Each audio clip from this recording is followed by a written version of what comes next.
এই আল্লাহ তুমি রহম করো না একটু আল্লাহ, গাড়ি চাই না, বাড়ি চাই না, টাকা চাই না, তোমার কাছে আল্লাহ একটু জয়টা দাও না, একটু জয়টা দাও না আল্লাহ। আমরা হারতে পারি না, এটা মানতে পারবো না, এটা মানতে পারবো না প্লিজ, এটা মানতে পারবো না ভাই।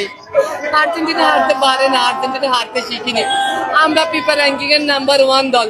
মিশরের সাথে যখন আমাদের 2003 সালে দেখা হয় তখন হয়তো মেসি খেলে নাই, কিন্তু হয়তো আমরা ড্র হয়েছে। 2008 সালে যখন খেলা হয় আমরা 2টা ভরে দিয়েছি, কিন্তু এখন আমাদেরকে ভরে দিবে এটা মানতে পারি না। ভরে দিয়েছে 2টা নাকি আমি জানি না, আমি খেলা দেখতে পারি না, আমি তাকাতে পারি না পর্দার দিকে, প্রজেক্টরের দিকে। আমার কষ্ট হচ্ছে, আমি হতবিহ্বল, আমি হয়ে গেছি। আমি পারবো না, আমি পারবো না এটা মানতে। আমি কদিন অসুস্থ থাকি আমি নিজেও জানি না, আল্লাহ সুস্থ রাখো আমারে।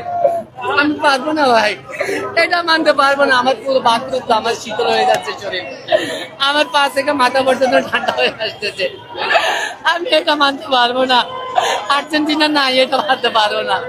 আর্জেন্টিনা হারতে পারে না, এটা মানতে পারবো না।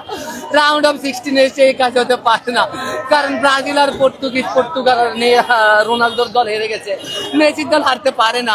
গতবারের আলভারেজ হচ্ছে সুপারস্টার প্লেয়ার, সেও দলে আছে, কিন্তু এটা হতে পারে না। রদ্রিগো দি পল আছে, মার্কোস চেনিচা আছে, রোমেরো আছে, গোলকিপার ভালো ভালো গোলকিপার আছে, এমিলিয়ানো মার্টিনেজ আছে, বাস পাখি, কিন্তু এটা হারতে পারে না ভাই।